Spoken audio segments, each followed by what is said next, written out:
Bom, bom dia a todos.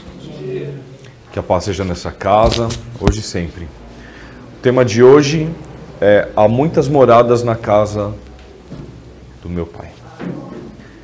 Se não fosse assim, eu vos diria, disse Jesus. É curioso, né?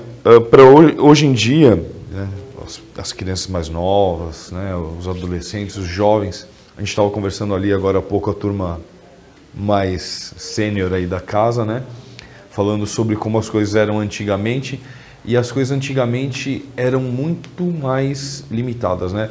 A gente estava falando sobre os avanços que coisas simples trouxeram na vida das pessoas, né? O surgimento da geladeira, do ferro de passar, do fogão, de deixar de ser a lenha para ser um fogão a gás, né? E ainda assim a gente estava falando que parece que a idade média, a idade a idade da pedra acabou faz uns 20 anos, né?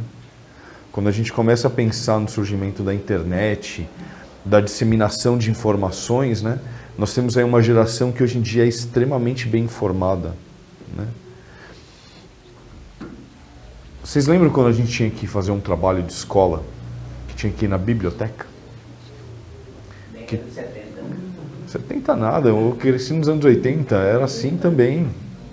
Se bobear, nos anos 90 também, né? Até no começo ali do ano 2000, ainda que a internet ainda estava engatinhando, a gente dependia dos livros que tinha à mão, o conhecimento que tinha à mão. E aí a gente ainda tinha bastante conhecimento, né? Imagina, existia aquela Barça. Eu lembro quando eu era criança, uma vez foi um vendedor de livro, vocês lembram que tinha isso? Que o pessoal ia batendo de porta em porta, e venderam para minha mãe um Atlas. Minha mãe comprou, fez um esforço danado para comprar um Atlas. Para mim, que era pequeno, o livro era um gigante, né? Mas eu devia ser desse tamanho assim, esse Atlas que eu tinha, e mostrava o mundo e tal, não sei o que, e eu ficava maravilhado de ver como que era o mundo, como era o formato dos países, né? Como que era a divisão dos oceanos. E hoje em dia a criançada aí pega acesso à internet, tem lá o Google Maps, tem o Google Earth, tem não sei o que, tem um monte de ferramenta que eles veem em tempo real, vem vídeo, vem animações em 3D, e o mundo parece uma coisa muito mais acessível, né? Então, quando a gente retrocede ainda mais no tempo, a gente vai vendo como era ainda mais difícil conhecimento, ter conhecimento, usar conhecimento, acessar conhecimento, e a visão era muito restrita, como ainda é em algumas áreas hoje em dia, mas bem menos do que antes, né? Hoje em dia isso é exceção, antigamente isso era a regra. O conhecimento era restrito à região. As pessoas só conheciam pessoas que conviviam ali nos pequenos povoados, nos bairros, nas vilas, nas pequenas cidades, né? Então as pessoas eram sempre do mesmo jeito, não tinha muito miscelânea. Aqui no Brasil ainda assim foi um país que sempre foi muito misturado culturalmente, mas imagina então, lá para a Idade Média na Europa, que em Portugal só viviam portugueses, na Inglaterra só viviam ingleses, na Alemanha só viviam alemães, eram sempre as pessoas do mesmo jeito, com as mesmas características físicas, né? Na África só viviam os africanos lá, etc, etc. Então, era tudo muito limitado. Era muito estranho imaginar que você visse uma pessoa diferente de você. Então, eu sou branquinho lá, europeu, loirinho, tal, não sei o que, de repente uma pessoa negra. Como isso? Te pintaram? O que aconteceu? Não, a pessoa é negra mesmo. Um negro, tá, vê uma pessoa branca, vê um europeu lá. Mas o que é isso aí? O que aconteceu? Porque você caiu cal no coitado, né? Vê um asiático, uma pessoa com o olho puxado, um indiano, vê a diferença das culturas que existem, né? Então foi um choque. Então as pessoas viviam muito de uma forma limitada, e assim também era seu conhecimento com relação às coisas do mundo. O céu, que hoje a gente conhece muito bem, que é que é esse espaço maravilhoso que tem para se transitar. Nós transitamos pelo céu, antes era uma coisa impossível, né? Nós voamos para lá e para cá em aviões que cruzam cidades, cruzam países, continentes, levam a gente para lá e para cá. Antes acreditava-se ser um negócio chamado abóboda celeste, que era como se fosse uma tampa que girasse e trouxesse o dia e a noite conforme fosse girando. E há 2000 anos atrás, essa ideia era ainda mais forte. As pessoas entendiam pouquíssimo sobre poucas coisas. Sobre medicina, sobre cuidado pessoal. Eu soube recentemente, né, conversando com uma pedagoga, né, participei de uma palestra, ela estava explicando que o conceito de infância e adolescente é um conceito extremamente novo na história da humanidade. Não existia criança, era uma pessoa pequena. E uma pessoa pequena pode ir trabalhar assim, pode fazer tudo que uma pessoa grande faz. É só pôr ela para fazer. Hoje em dia a gente entende, respeita, né? Na maioria dos lugares respeita-se a infância, etc, etc. E aí tinha um homem simples, um homem que não era um homem estudado, que não tinha nenhum título, que era um carpinteiro, filho de outro carpinteiro, e que começa a falar diversas coisas para as pessoas, que abalava todo o conceito que elas tinham, abalava todo o entendimento que elas tinham naquela época das leis, do como proceder para com as outras pessoas, de como proceder para com o outro, para consigo mesmo. Vem falar sobre amor, vem falar sobre fraternidade, vem falar sobre dar, sobre perdoar, sobre amar. E as pessoas achavam muito estranho aquilo, muito estranho. Mas para algumas outras aquilo tinha um sentido enorme, elas percebiam uma grandeza naquilo. E um dos conceitos que ele vem trazer é o motivo dessa palestra. Há muitas moradas na casa do meu Pai. Como assim? Há muitos lugares habitáveis, há muitos lugares que eu posso ir para lá e para cá. Hoje em dia, a ciência, né, ela trabalha com a possibilidade de que sim, é possível existir vida inteligente em outros planetas. Hoje em dia a ciência vem dizer que sim, talvez existam formas de vida diferentes do que nós conhecemos. Pode existir uma forma de vida que seja energia pura. Quando eu ouvi isso recentemente, há umas 3 semanas atrás, eu ri. Kardec falava disso em 1850. Nós estamos hoje lidando com certos conceitos além daquilo que sabemos, né? A ciência, ela trabalha muito com história. E a medicina também, né? Que é um braço da ciência. Ela diz o seguinte: se eu tive 10 pacientes que pegaram uma doença e os 10 pacientes morreram, se você aparecer na minha frente e tiver com essa doença, eu vou olhar para um homem morto. Como assim? Mas eu não morri ainda, só estou com doença. Então, mas de 10 pessoas que pegaram, 10 morreram, então você vai ser o 11º. Trabalhe-se dessa forma. O que acontece é que quando se faz uma coisa com outra, se dá sempre esse resultado, mas ninguém nunca... Não existe outro resultado. E aí, de repente, aquela pessoa que é a 11ª sobrevive. E assim você fala, então temos um caso diferente. Então começa a se mudar as estatísticas. A ciência, ela não consegue olhar para frente, ela consegue só olhar para trás.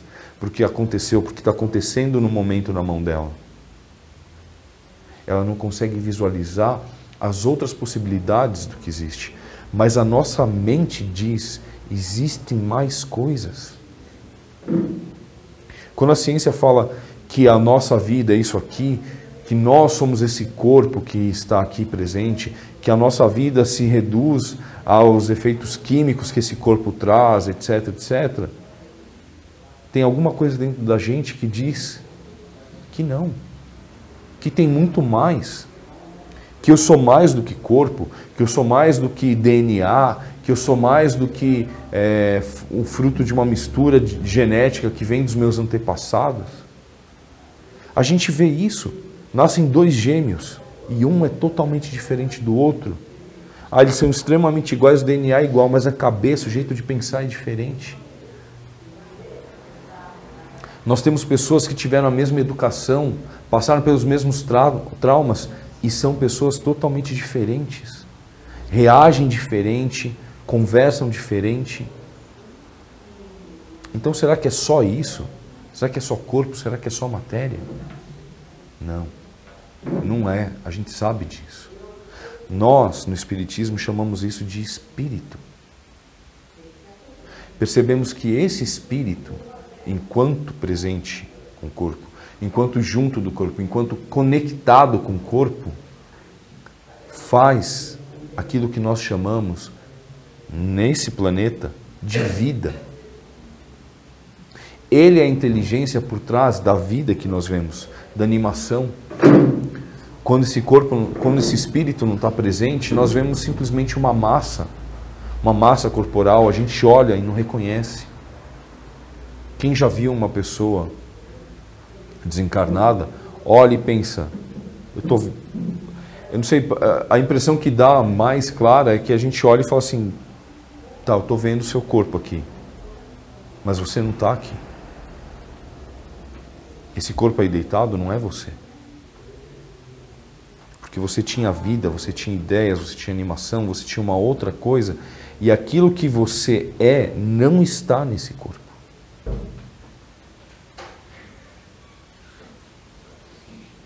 Está onde então? Foi para onde então?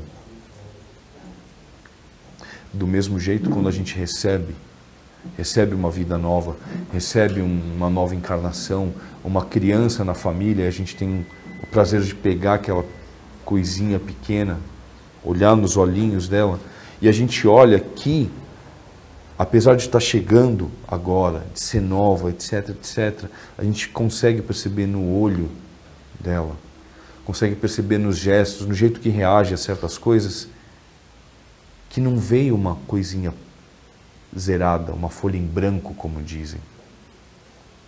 Existe uma história ali.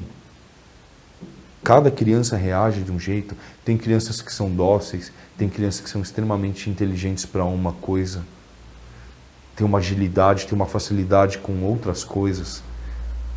A gente compara, nossa, um é tão fácil com isso, com aquilo, outro tem uma dificuldade com isso, com aquilo outro. Eu fui visitar um amigo, né? Uma família de amigos, recentemente, né? E eles têm 2 filhas. A diferença entre elas acho que é de 3 anos. Isso mesmo, 3 ou 4 anos. Eles comparam, né? Como uma tem um jeito totalmente diferente da outra. Né? Então você vê... Então se tem uma história por trás, se tem essa vida por trás, da onde veio isso? Da onde veio essa vida? Como a gente falar que aquilo surgiu naquele momento, surgiu naquele instante? Como falar que não teve uma história pregressa, que não tem uma bagagem? Até a ciência hoje em dia já admite, saibam disso, já admite que nenhuma pessoa que nasce é uma folha em branco. Eles brincam, né? Eles fazem uma comparação assim, que já vem com um sistema embutido, cada uma com um particular. Eles conseguem entender isso, conseguem, na observação, conseguiram perceber, não, isso aqui não é uma folha em branco. Isso aqui já tem alguma coisa. Né? Se fosse assim, todo mundo, se você fizesse as mesmas coisas, ia sair do mesmo jeito, não é? Mas não é assim. Então, onde está essa alma antes de chegar nesse corpo? Onde está esse espírito antes de voltar para a Terra? Onde nós estivemos antes de estarmos aqui? Onde nós passeamos quando não estamos no lugar físico que estamos? Onde vagueia a nossa mente? Onde estão os nossos desejos? Que tipo de sonho nós temos tido à noite?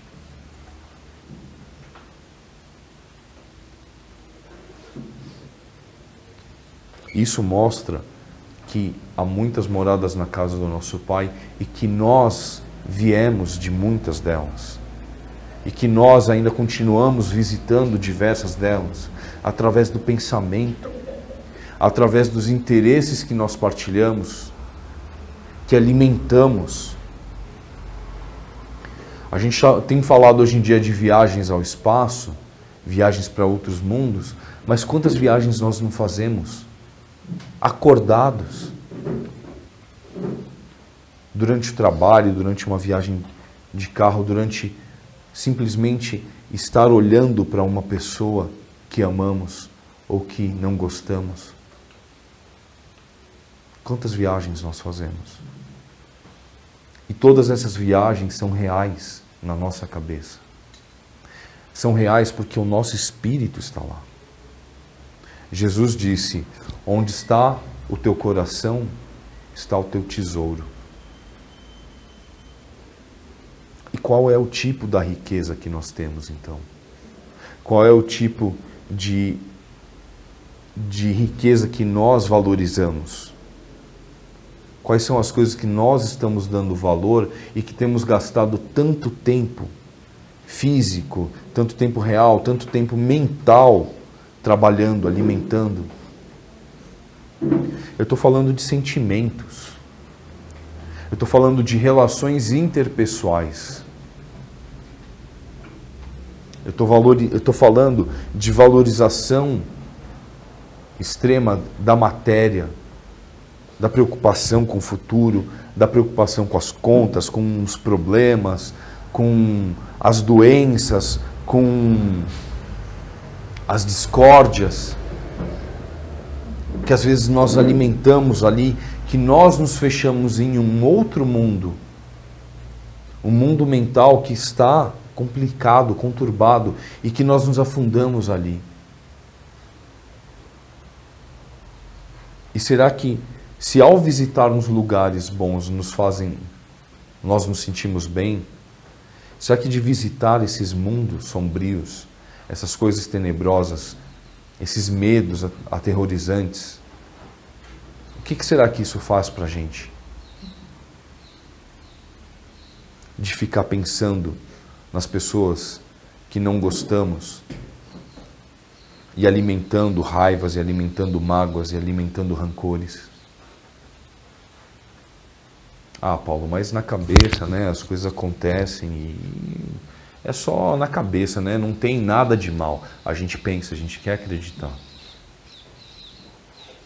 Mas onde tudo começa? Onde cada coisa real começa? Se não no pensamento.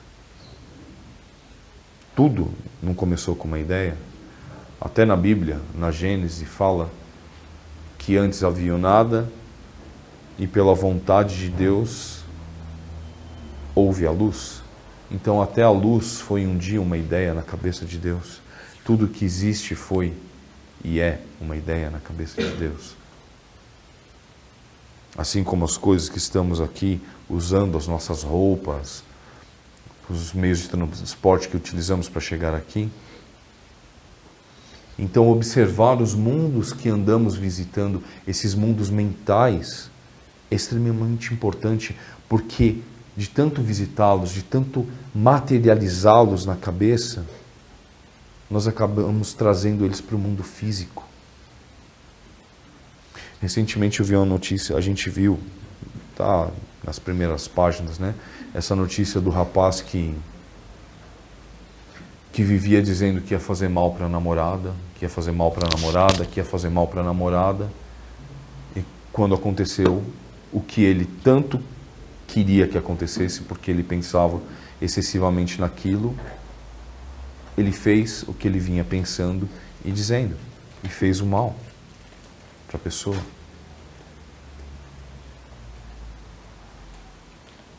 Ele transformou, ele realizou, ele buscou um sonho dele. Ele foi buscar um mal para uma outra pessoa. Jesus disse Onde está o teu coração, está o teu tesouro. Não quer dizer que é uma coisa valorosa. Tem gente que nutre paixão, admiração por coisas extremamente ruins. Tem gente que nutre paixão, admiração por coisas extremamente dolorosas. Por coisas que fazem mal aos outros, que fazem mal a si. Nós temos as nossas. Os nossos vícios, as nossas manias, os nossos hábitos. Nós nos enganamos e dizemos, mas isso não tem problema. Nós nos enganamos e dizemos, mas isso foi sempre assim.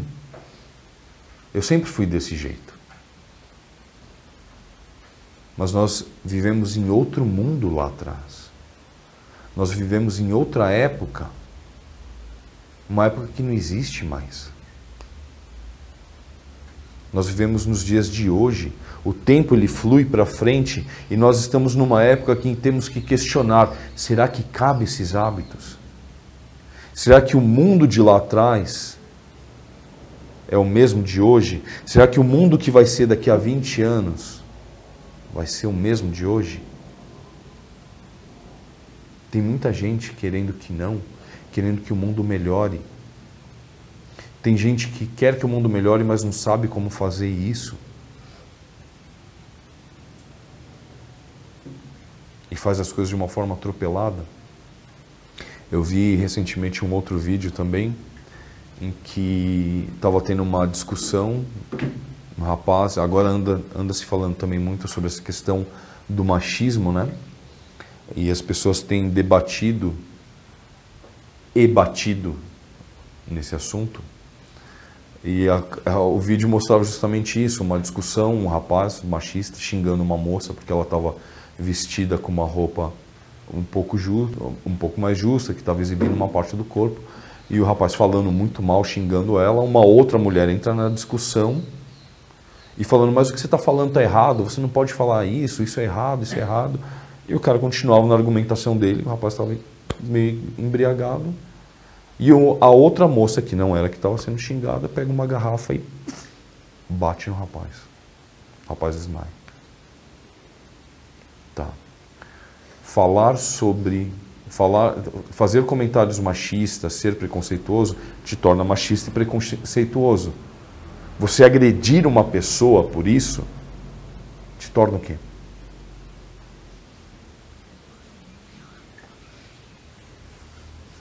Não é com violência que nós mudamos o mundo. Não é com ignorância. Não é causando dor àqueles que nos perseguem que nós mudamos o mundo. E Jesus, lá atrás, há 2000 anos, mostrou esse conceito e nós até hoje não entendemos isso. É o próprio. Ela perguntou, Jesus ou Jesus Cristo? É Ele mesmo. Eu trabalho com um Jesus, tem um Jesus que trabalha comigo, mas ele não é o Cristo. É o Jesus, José, um outro Jesus. E fica registrado, tá, gente? Eu estou falando de Jesus Cristo, tá? Fechou. Então, assim, as pessoas que realmente marcaram diferença positiva na humanidade fizeram isso de forma pacífica. Jesus, Martin Luther King, Gandhi, Madre Teresa, Francisco de Assis, Chico Xavier, Divaldo Pereira e por aí vai. Tanta gente que está fazendo o trabalho de forma pacífica, mudando o mundo, transformando o mundo, transformando realidades. Esses muito mundos, essas muitas moradas que existem na parte espiritual, na parte física, essas diferenças que existem aqui no Brasil, que existem entre os vários países que tem, são pessoas que realizam isso não com lutas, não com brigas, não com discussões, mas com paz, com amor, com entendimento, trazendo luz para as pessoas, Foi a luz que deu início ao universo, é a luz do esclarecimento que dá luz, que dá entendimento, que faz a transformação de cada coisa. Não é? Jesus disse para os discípulos: vós sois a luz do mundo. A luz é o entendimento. Como nós queremos que esse mundo seja? Nós estamos aqui, nós viemos de um outro lugar, nós vamos para outro ainda, temos muito para fazer. E o que vamos fazer para esse nosso mundo, essa nossa realidade ser melhor? Então eu estou tendo um problema em casa, eu não consigo conversar com meu marido, com a minha esposa. O que eu vou fazer? Eu vou aumentar o volume? Eu vou gritar mais alto? Eu vou quebrar alguma coisa para eu ser ouvido? Eu vou causar uma violência para impor o meu ponto? Ou eu vou então ter humildade de perceber que se eu não consigo me comunicar, se eu não consigo tocar outra pessoa, isso pode ser também uma inabilidade minha em lidar com as coisas, em saber me fazer me comunicar. E se eu admitir que eu não consigo fazer com que o outro me entenda e deixar isso claro e pedir ajuda.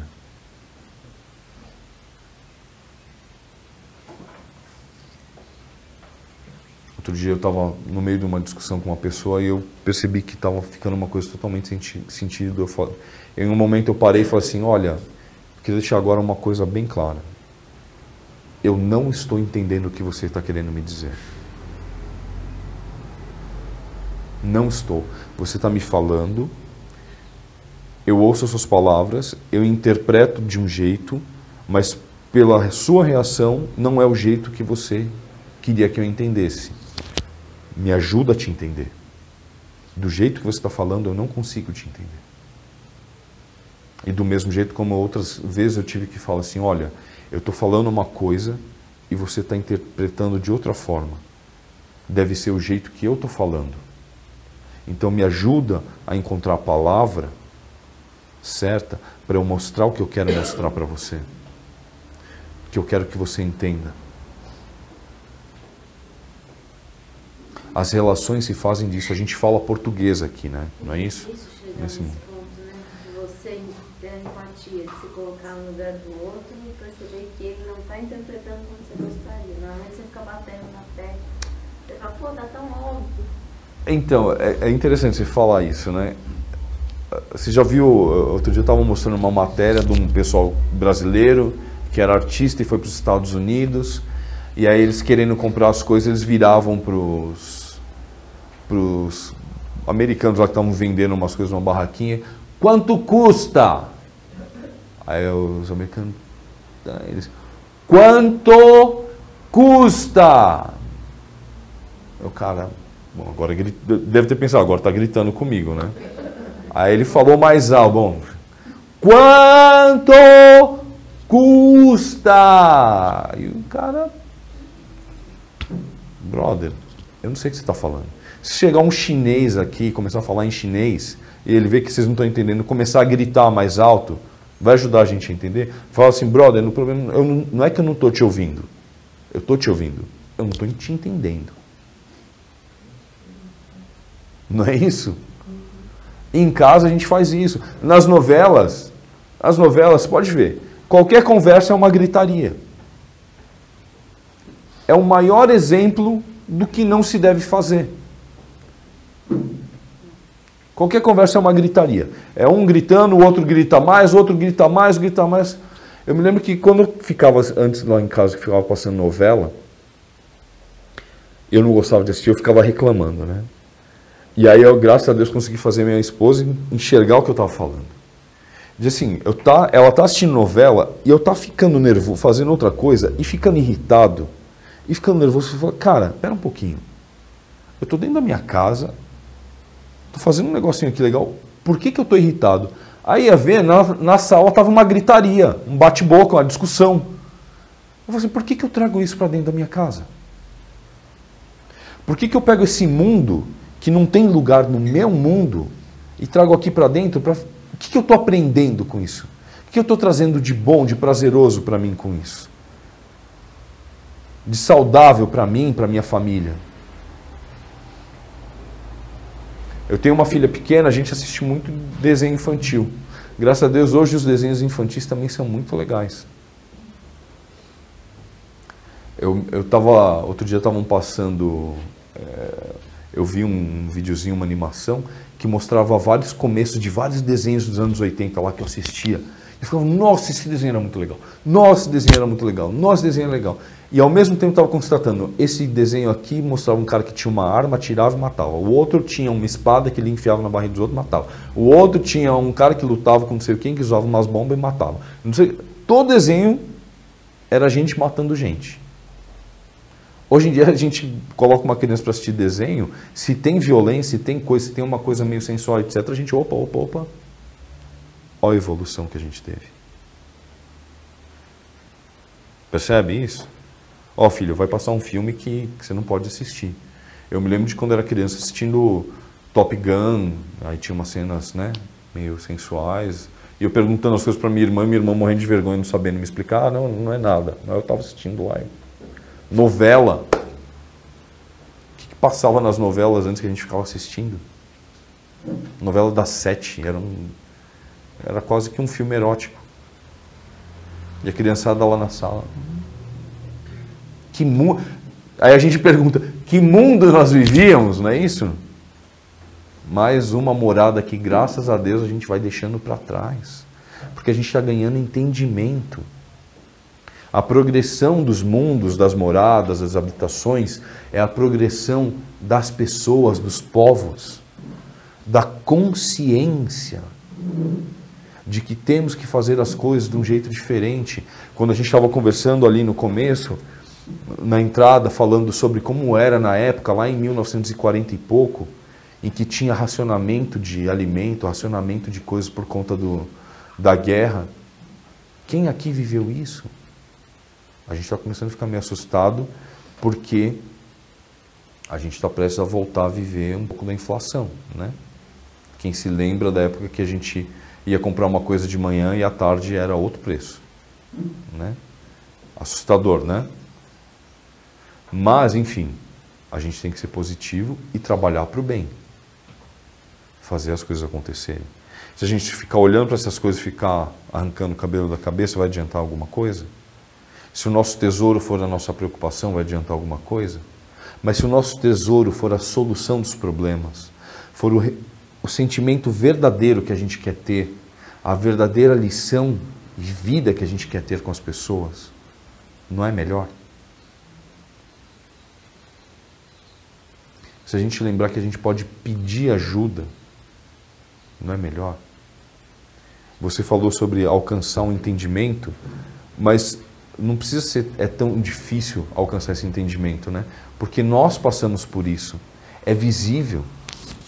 A gente se frustra, a gente se cansa de gritar, de brigar, de sofrer. A gente se cansa e é por isso que a gente está aqui. Porque a gente veio buscar alternativa. Quais são as alternativas que nós temos para melhorar a nossa vida? As que usamos estão dando alguns frutos bons, mas outros nem tanto. Então eu posso ter como alternativa o quê? Fazer um evangelho no lar ajuda? Ou se ajuda. Me reunir uma vez por semana com a minha família, ler uma passagem do evangelho, conversar e refletir sobre o que aquilo tem a ver comigo. E ver na família um ambiente saudável para a gente discutir, para a gente se melhorar. Ah, Paulo, mas minha família não participa, não tem como. Faz você. Começa você. O universo começou com uma luz. Seja você a luz na sua casa. Seja você a luz do seu universo. E que vai trazer mais luzes ainda. Participa do centro espírita. Participa de um trabalho. Faz o tratamento que você precisa para afastar os medos que você está tendo, para afastar as dores que estão te perturbando, para afastar as confusões que estão te deixando sem rumo, encontrar certezas. Torne o seu mundo melhor. Torne o seu mundo melhor. Nós não estamos sozinhos, estamos aqui uns pelos outros. Não estamos? Cada trabalhador que está nessa casa aqui hoje, encarnado e desencarnado, está aqui por amor a essa causa, por achar que nós podemos ter uma vida melhor e mostrar essa vida melhor para a gente. Não vale a pena, então, pegar esse esforço e fazer do nosso mundo, do tamanho que ele for, físico, espiritual, familiar, no trabalho, na escola, melhor? Vale a pena? Sim ou não? Então a gente começa hoje essa mudança. Começa hoje esse trabalho de fazer essa mudança, de conseguir alcançar para a nossa vida essa melhora, para esse nosso mundo. E aí cada parte que a gente convive vai ser melhor, não porque cada coisa é transformada, porque nós estaremos transformados naquilo que nós queremos ver no mundo. Tá ok? Essa era a mensagem que eu tinha para passar hoje. Muito obrigado pela atenção, que hoje nós possamos ter um domingo ótimo. Se alguém quiser acessar, falando de Era das Pedras, né, e de Era Digital, quiser acessar, eu tenho uma página no Facebook, chama Paulo Bonfim Palestras, e eu publico essas palestras que eu faço aqui em outros lugares também, tá ok? Fiquem com Deus, um excelente domingo, e a gente se vê por aqui. Até logo. Obrigado, Paulo. Eu que agradeço. Como o Paulo